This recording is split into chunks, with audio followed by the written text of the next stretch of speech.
Russia declared the United States an enemy of their country for the first time. And why did they do that? Because there has been incessant bombing going on in Russia. Yeah, you didn't know about that one. And it's from weapons that we gave to Ukraine, and they're doing it. Okay. Well, I did say it would turn into a proxy war, and you were insistent that it couldn't happen. Well, guess what? Now it did. We are all over the fucking map. All over the map. And it's only getting worse. Chris, great to see you. And thank you for smashing that like button. Thank you for all smashing the like button. It really does make a difference. And it's certainly appreciated. You're probably right, global solidarity. That is going to play a part for sure.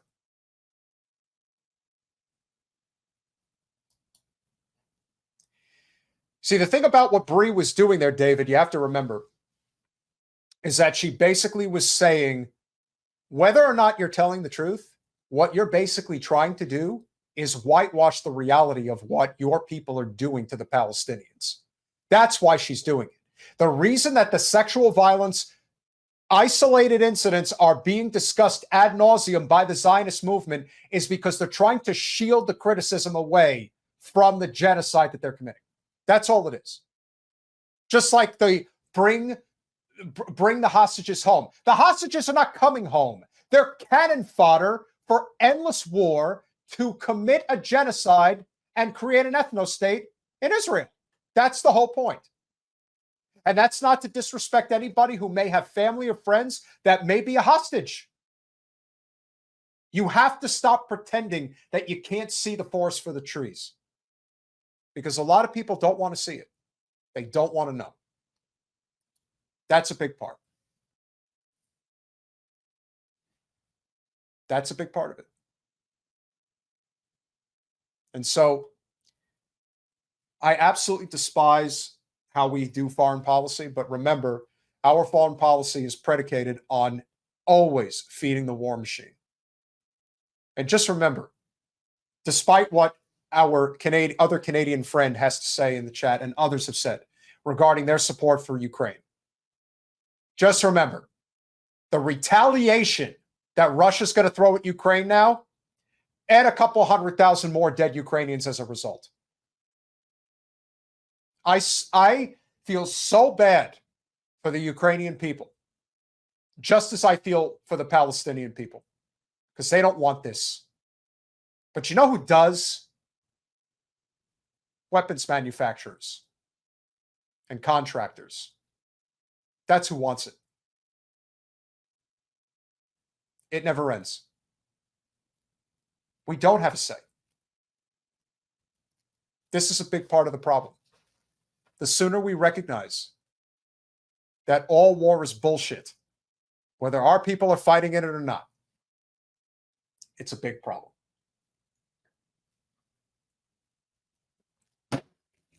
I blame everybody. Russia has responsibility, and so do we. That's how it works.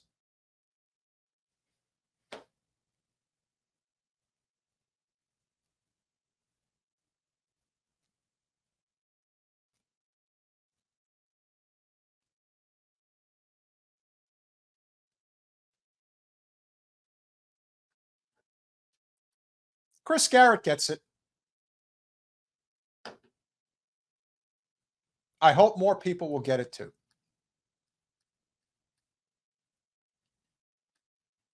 We're in a very, very dangerous time. And that's why I'm out there every time that there is a canvassing opportunity to help Jen.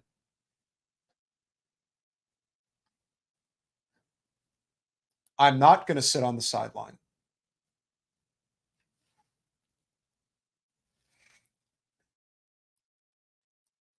That's why we love you, my friend.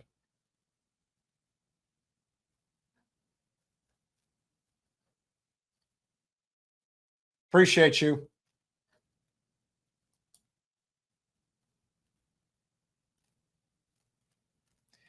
Andrew, you can get as pissed off at me as you can ever be, and we're not going to see eye to eye on this. This is all NATO. They brought this on themselves. Russia said their red line. There is no such thing as Ukraine being able to get into NATO. It is a World War III red line. You don't like it? Tough shit. That's just how it is, man. We can't always get what we want. We can't. And Jill Stein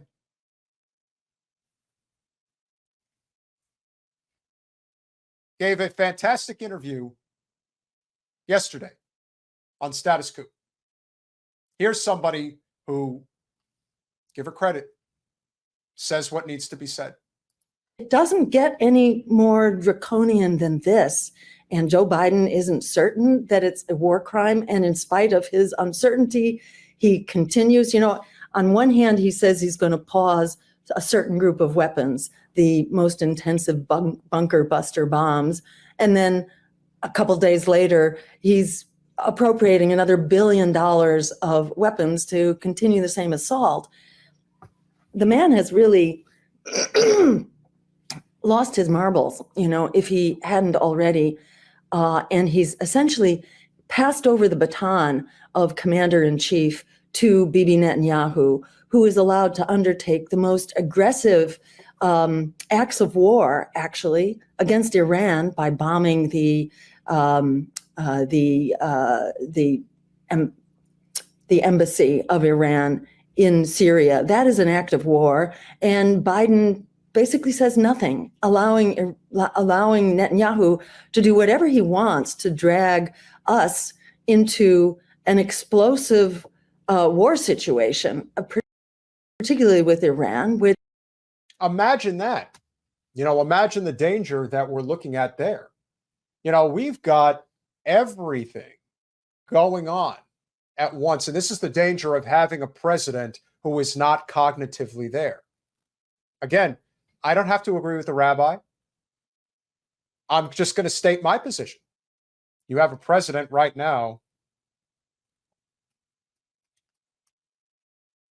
If we, again, you can make statements like this and you only sound like a fool. And the reason you sound like a fool is simply this. Hamas is supported by Iran because Israel is occupying the Palestinian people, hence the opening in order to create these terrorist opportunities for it to just perpetuate and continue and continue and continue. That's the point. If the Palestinian people were not occupied, there wouldn't be a Hamas. It wouldn't be able to continue. But that's not the situation we're in. And no one is saying that Iran is innocent. But the one thing that we are constantly fooling ourselves with is this idea that we can't see the forest for the trees when it comes to our foreign policy.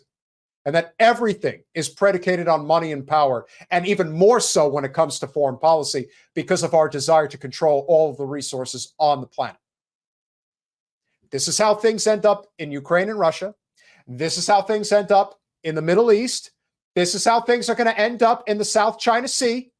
And this is how things are going to end up in Iran if we keep kicking the hornet's nest.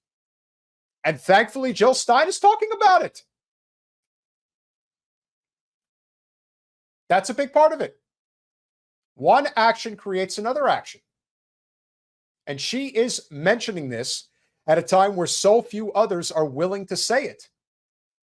That is, again, one of those situations where what I do think is going to be different this time around for Jill Stein compared to 2016 and 2012. I think this time she doesn't give a fuck. And I think that that's a very powerful position to be in because there was this constant attack. You cost Hillary the election. Now the attitude is, yeah, and I'll do it again. So get out of my way. That's powerful. The art of not giving a fuck.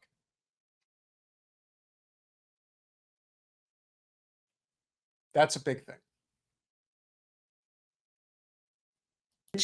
Netanyahu has been begging for years.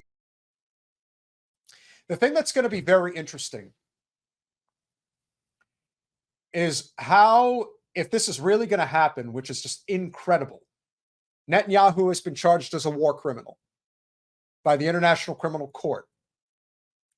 And the U.S. Congress, including my congresswoman, who was one of the 42 Democrats who joined the GOP, to say that she condemned the International Criminal Court for charging Netanyahu as a war criminal. So you better believe that she will be there with bells on when Netanyahu comes to the congressional chambers, and you know he's going to do it.